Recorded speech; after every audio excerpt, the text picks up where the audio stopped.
This is a really important one, because people have this idea that somehow I'm 30 years old, I shouldn't be doing this anymore. I'm 50 years old, I should have learned by now. That's all bullshit. Throw that away. Toss that shit aside. Like these ideas of numbers that people have in their head, that by a certain age you should stop. You are alive.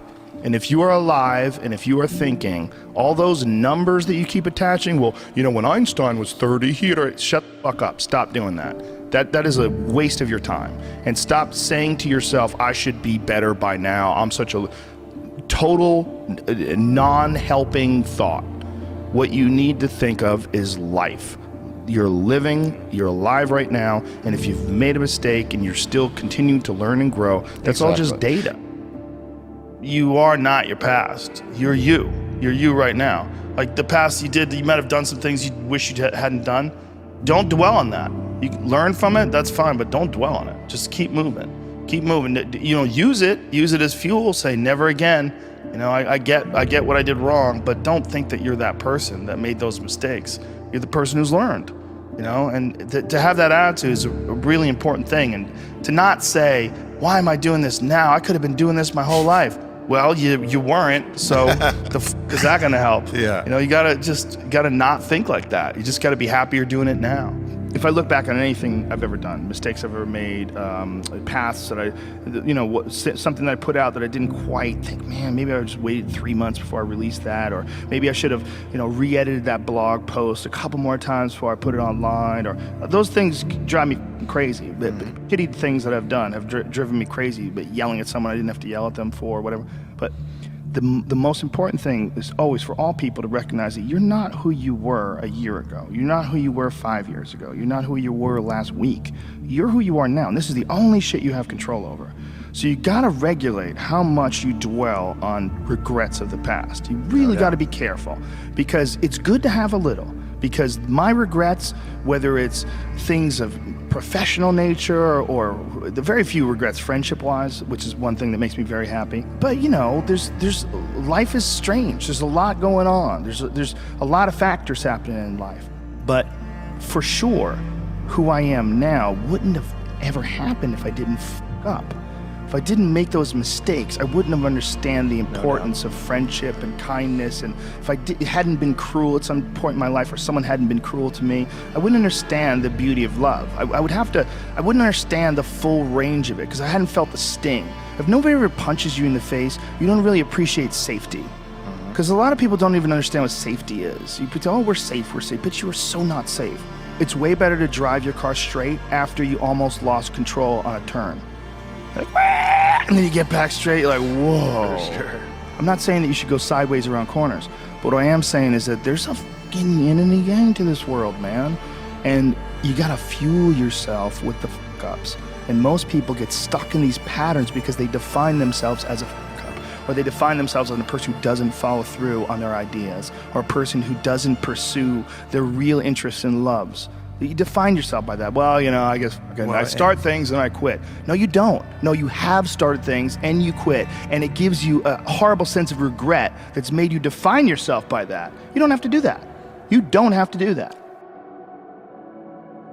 We all do things that we're not happy that we did, but that doesn't mean that's you now.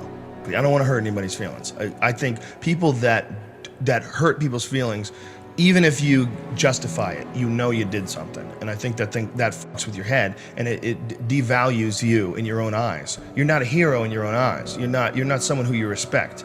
You're doing what you got to do to get by, but ultimately you're not respecting yourself. And I think we all have a certain amount of appreciation and respect for hero figures. Like we all look at like the guy who never lies and always does the right thing and fucking helps everybody out. And that's the John Wayne character. That's the ultimate hero. And when you look at your own life and you don't stack up, you're a thief. You stole money from your wife's purse, and you don't want to smoke cigarettes, but you fucking have to. You can't deal with the stress. You smoke. You devalue yourself. You slowly start devaluing yourself. When you look at yourself, you realize that if you were judging yourself, you would judge yourself unfavorably. If you're stealing, if you're hurting people, if you're damaging 100%. People. So no matter who you can't pretend you're the hero of your story. You can't. You have to be the hero of your own story. And you can do that. You can be the hero of your own story that woke up today. You can be the hero of your own story that at 40 years of age stopped, got out of bed and said, I'm not doing this anymore. I'm doing this differently 100%. now. I am going to figure this out, and I'm going to do it 100%. only by my instincts and only by my morals and my ideals and my mind. And I'm going to be dead honest with myself because I'm realizing this is not going to last forever. And I'm going to be the nicest fucking human being to everyone I meet, possibly. And I'm going to get myself in shape, and I'm going to eat healthy. And I'm going to do this because this is me now. I decide that this is me. And people have to realize that you are not your past. You are not all the times you f***ed up. You are not all the times you couldn't get it up. You are not all the times you were drunk and you threw up in someone's car. That's not you.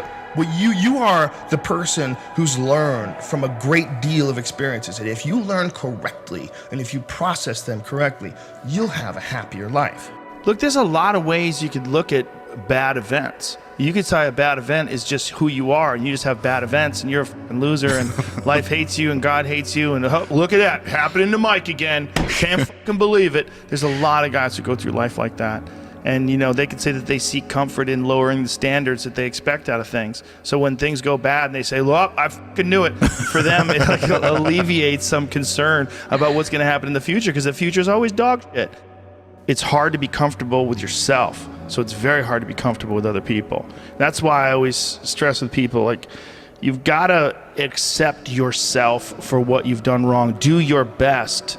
And also find some difficult shit to do, because that gets away a lot of the anxiety that you carry around in your body. A lot of difficult things make regular life less difficult. And that sounds so simplistic. The strain of making yourself do those things, it's very valuable. It's not just valuable like exercise and fitness and martial arts and running and whatever you're doing that's really difficult. It's not just valuable in terms of like health and the way you look, but it's also valuable for your mind, maybe even more so. Because regular life can be confusing, and little things that go wrong and little problems that arise are exacerbated by the fact that you're not accustomed to dealing with hardship.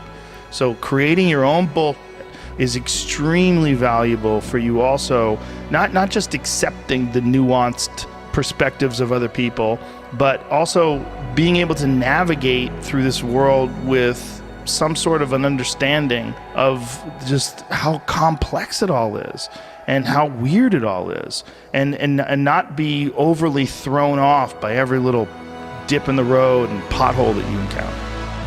Everybody's got these stupid barriers they put in their own head. You got to resist those goddamn things, because they don't do you any good, and they certainly define the potential for your future in a negative way. It's not self-serving, and it's not even real. You put this artificial ceiling on the potential for what you're doing. If you hit a wall, okay, that just means you need to regroup and rethink. It doesn't mean that wall's there, especially when it comes to something like social media or like a podcast, something where you're putting out a piece of art. You're putting out something that you've created. There's no wall as far as like how many people are going to enjoy it or how far it's going to go. It's just, it is what it is. And if people don't like it, make it better. If they like it less, fix that. Figure out a way to do it. You can do that. And this idea that there's no way to get past the starting block today is just ludicrous. It's crazy. And it's just this poor thinking.